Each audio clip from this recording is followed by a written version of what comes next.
na nossa sala de entrevistas de hoje o doutor Danilo Freitas, ele que é ex-secretário de Estado, é também advogado, especialista em direito público, com foco em direito administrativo e político. Doutor, é um prazer estarmos juntos aqui para falar desse momento eleitoral que nós estamos vivendo numa pandemia, né?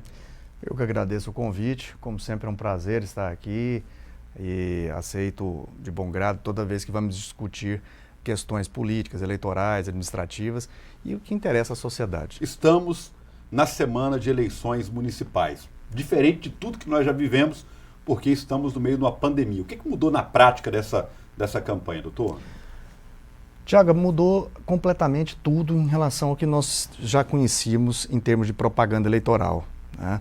A forma de se fazer campanha, a forma de se fazer, eu até brinco com alguns candidatos que aquele jeito de a gente falava, gastar a sola do sapato, isso já era. Agora é gastar polegar, né? É digital nas redes sociais, nos aplicativos de mensagens instantâneas. Isso alterou completamente. Até em 2018, por exemplo, nós tínhamos grande importância para o horário eleitoral gratuito, rádio e TV.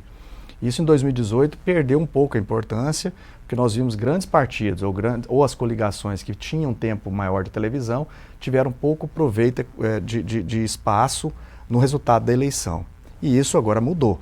Ressuscitou o horário eleitoral gratuito, ele veio com alguma alteração porque diminuiu-se o tempo dos blocos, né? E aumentou o número de exposições em pílulas ou inserções ao longo da programação normal. Houve uma pulverização. Então pulverizou, exatamente. Uma exposição mais ao longo da programação, ela é mais incisiva, né? Porque são pequenas pílulas ali, inserções de até 1 minuto. Eu acho que isso foi bem interessante no processo. Alcança um número diferente de pessoas, né? Essa audiência rotativa do rádio e da televisão. Com certeza. Ainda que você tenha uma pílula repetitiva, né, ao longo da programação, você permite que várias pessoas eu não vi nesse horário, mas vi depois, no horário seguinte. Uma outra alteração que eu acho que foi muito importante nessa campanha é a proibição de coligações para eleições proporcionais, quer dizer, para eleições de vereador. Com o fim das coligações proporcionais, aumentou-se o número de candidatos majoritários, candidatos a prefeito. E isso é normal. Porque o capitão do time, né, vamos dizer assim, é o candidato a prefeito ou vice. E é ele quem puxa votos.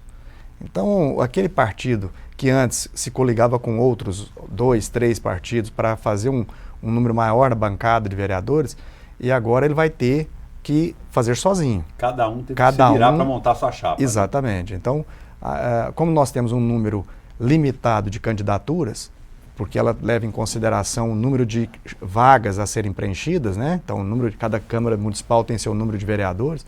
Então, esse número é conhecido e é limitado.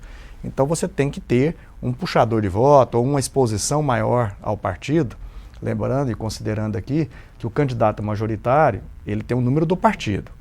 E na eleição proporcional, o candidato a vereador é o número do partido mais 3 dígitos. Porém, o eleitor pode votar somente na legenda. Vamos supor que um partido X aí tenha 10 candidatos. Então tem lá o XX 1, 2, 3, vamos dizer assim. Nesse novo cenário que não tem coligação, os 10 candidatos a vereador são bons. Qualquer um do partido, eu gosto desse partido. Então ele vota no partido XX. Que é o mesmo número do candidato a majoritário. Então, por isso, essa colagem, né, do candidato a prefeito, mais o candidato, os votos de legenda do partido. Doutor, quais são os crimes eleitorais mais comuns? Eu vou começar pelo mais grave, sabe, Tiago? É a compra de votos, né? Porque nós temos 2 figuras jurídicas. A compra de voto, nós temos a mesma capitulação. Então, você tem lá dar, oferecer, ainda que a promessa não seja aceita, dádivas, benefícios, bens, brindes, tudo ao eleitor em troca do voto. Isso aí constitui compra de votos criminal, né? Então um crime, essa prática, e constitui também a chamada captação ilícita de sufrágio, que nada mais é que a compra de voto. Só os efeitos que são separados. A captação ilícita de sufrágio ou de votos é matéria civil, então a pena ou a sanção é a perda do diploma, do registro, né? E a questão criminal não, aí é sanção, é punição de direitos, né? Então você tem reclusão, você tem a pena aplicada pela prática criminosa. Ok. Esses últimos dias agora, até o dia da eleição, talvez seja o momento que esse crime eleitoral mais seja cometido, né? A pessoa pode mandar aquele santinho recheado, Sim. ou uma cesta básica ali com um santinho dentro. Enfim, a maneira de comprar voto é muito vasta. Se um eleitor que está nos acompanhando agora, aqui nos assistindo, ele flagra algum candidato comprando voto, qual deve ser o procedimento? A Justiça Eleitoral, ela disponibilizou um aplicativo Pardal.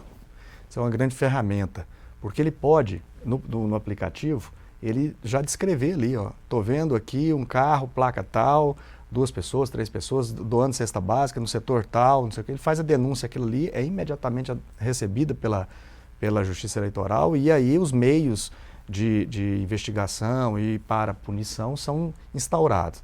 Existe também o movimento de combate à corrupção eleitoral, né, do qual a OAB é uma das protagonistas, e nesse movimento também você pode fazer denúncias, e tem também a Procuradoria Regional Eleitoral, que é o Ministério Público Eleitoral. Você pode também diretamente ligar, fazer sua denúncia lá diretamente nos canais de ouvidoria do próprio Ministério Público também. Então tem 3, e também o seu próprio candidato, né? Às vezes você tem uma proximidade com o candidato, e obviamente aquela compra de votos vai surtir efeito na candidatura daquele candidato que você apoia, então é natural também que você faça a denúncia direta a ele. E ele terá lá no seu partido assessoria jurídica para que possa promover então a representação cabível no caso. Doutor, em relação a esse assunto ainda da campanha eleitoral, do momento eleitoral que nós estamos vivendo, a gente vê que o eleitor também, muitas vezes, ele é cúmplice dessa compra de voto. Muitas vezes é o eleitor quem acaba jogando uma indireta, se me ajudar eu ajudo, esse papo. Então, a gente precisa também elevar o nível da nossa consciência eleitoral, né? Com certeza. Eu costumo repetir, e muitas vezes tenho sido enfático nesse sentido, de que nós temos um problema cultural no país, de educação e cultura do país. Então, nesse sentido, você tem muitas vezes o próprio eleitor cúmplice, como você disse, mas ele às vezes até ele é o artífice do crime, porque é ele quem vai procurar, sabendo que o candidato precisa de voto para se eleger, ele vai procurá-lo. Leva lá um talãozinho de pede, água, de luz. Exatamente, e pede, fala assim, olha, eu para votar em você, você tem que me ajudar aqui, eu estou com um problema aqui, eu estou com isso, eu estou com aquilo, dos mais variados problemas. E que não cabe aqui nós dizermos questões, por exemplo, se a pessoa precisa ou não precisa realmente. Mas ele faz essa proposta. O candidato também precisa do voto. Então ele faz a proposta e o candidato. O problema é que ele está tão acostumado a isso que ele pede. Nós dois somos candidatos. Pede no seu comitê, exatamente. Pede no meu, pede no do todo exatamente. mundo. Então ele pede o pneu da frente da bicicleta num comitê e o pneu de trás em outro comitê. Promete o voto para os 2 candidatos e aí está a prática de crime aí também. Então, é muito comum isso no processo eleitoral. Se não tiver, é o que eu costumo dizer, se não tivesse quem vende, não teria quem comprasse, né? Então, como o voto é obrigatório, o eleitor tem que exercer esse direito. E quando eu falo que é o problema nosso de cultura, Tiago, é porque o eleitor está esquecendo que essa é a grande ferramenta que ele tem disponível, e a grande arma, entre aspas, aqui dizendo, é óbvio, que ele tem disponível contra essas...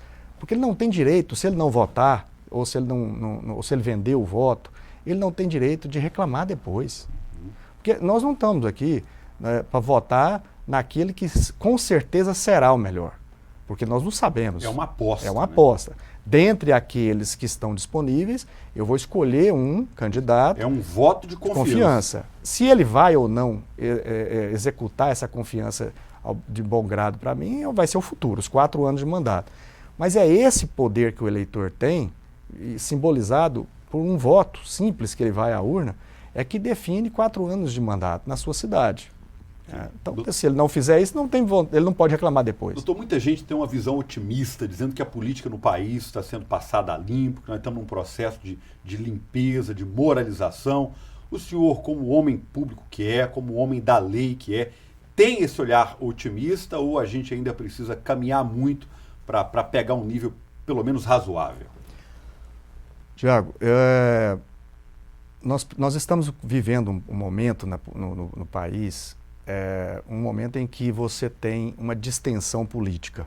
Você tem aquele eleitor de um lado direita e um lado de esquerda, e muito aos extremos, né? Não estou dizendo que o centro seja melhor, mas eu estou dizendo que é preciso aproximar esses extremos, né? Não existe um bom governo se você governa só para metade da população. Então essa política negacionista, ou essa política a gente fala de linear, onde você só governa por os interesses daqueles que te elegeram. Olha, nós vimos agora, onde a maior democracia do mundo, que é os Estados Unidos, participando de um processo político eleitoral em que a diferença não foi tão grande, né? Eu não vou nem tentar te explicar aqui como é que funciona a eleição americana. Mas só para resumir, ao nosso ver, muito mais complexo. É mais complexo porque você é indireta, né? O eleitor vota num delegado que esse delegado vai votar. Aqui no Brasil você exerce o direito de voto diretamente. Então, nas eleições americanas, você vê que 2 candidatos polemizados e que a diferença foi muito pouca e foi milhões de votos. Aqui nós passamos um processo político recente, em que também milhões de votos foram dados e se dividiu o país em duas áreas, né, 2 extremos.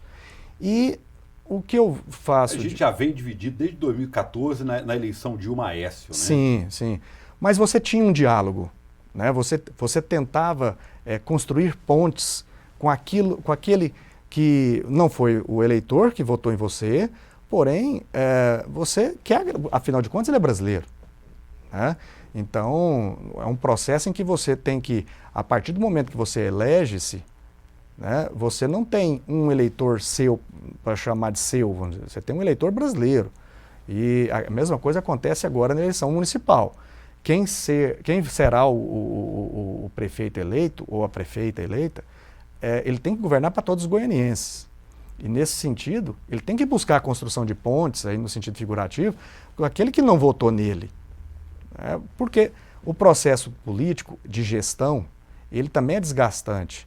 E aquele que está exercendo um mandato hoje, administrando, ele pode perder os apoios que teve. E se ele não conquistar o apoio do adversário, né, que votou no adversário dele, ele poderá perder as eleições, já que se é possível a reeleição. Então é um processo em que você tem que administrar o município, e aí o Estado e o país, tentando administrar os interesses de todos os segmentos, né? Não só individualizar e falar, eu vou fazer a política e gestão somente para aquele gueto que me apoiou na eleição. Isso não é governar, né? Okay. Doutor Danilo Freitas, advogado, conversando conosco. Doutor, muito obrigado pela presença, pelos esclarecimentos e até uma próxima oportunidade. Eu que agradeço, Tiago, a disposição do convite também e estou à disposição para outros momentos e outros eventos aqui, caso convidado. Um abraço ao senhor, muito obrigado. E a todos vocês que nos acompanharam, muito obrigado também e até a próxima oportunidade.